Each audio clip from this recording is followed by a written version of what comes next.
ওবায়দুল কাদেরের বাড়িতে একজন দারোয়ান ছিল। আর সেই দারোয়ানে এই ঘরের মধ্যে, এই ঘরটার মধ্যে বস্তা ভরে টাকা রাখছিল ভাই। যে মুহূর্তে এই ঘরটার ভিতরে আগুন দিচ্ছে, ঠিক ওই মুহূর্তে এখানে বস্তা ভরা টাকা ছিল। মানে 2-3 বস্তার মতো টাকা ছিল, যতটুকু আমরা জানতে পারছি, গ্রাম অঞ্চলের লোকজনে বলতেছে।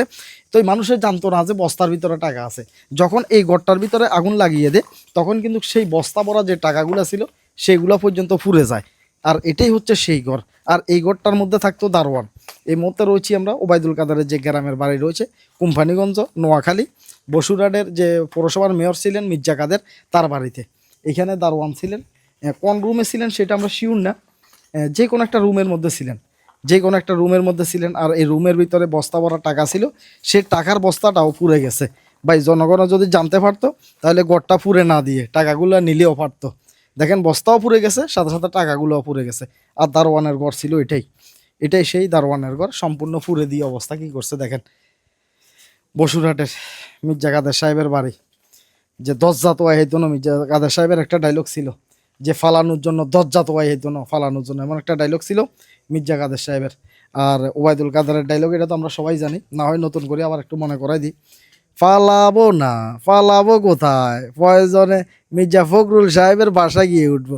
কি ফখরুল সাহেব, জায়গা দিবেন নাকি? তো এরকম একটা ডায়লগ, আসলে খুবই ভাইরাল একটা ডায়লগ, এটা আমরা সবাই জানি।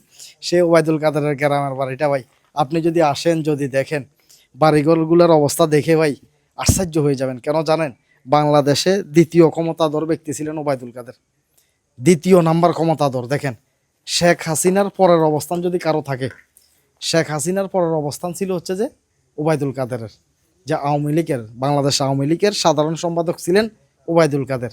আর সে ওবায়দুল কাদেরের গ্রামের বাড়িটার অবস্থা দেখলে মানে যেই কারো মানে কেমন জানি লাগবে ভাই। যে এত ক্ষমতাধর একজন ব্যক্তি, এত ক্ষমতাশালী একজন ব্যক্তির বাড়িঘরের অবস্থা কি করছে ভাই। মানে বিল্ডিং পর্যন্ত পুড়ে ফেলছে, এমন এক অবস্থা। আর কয়লা দেখছেন, ঘরের উপরে কিছু আছে? উপরে টিন ছিল, গাছ ছিল।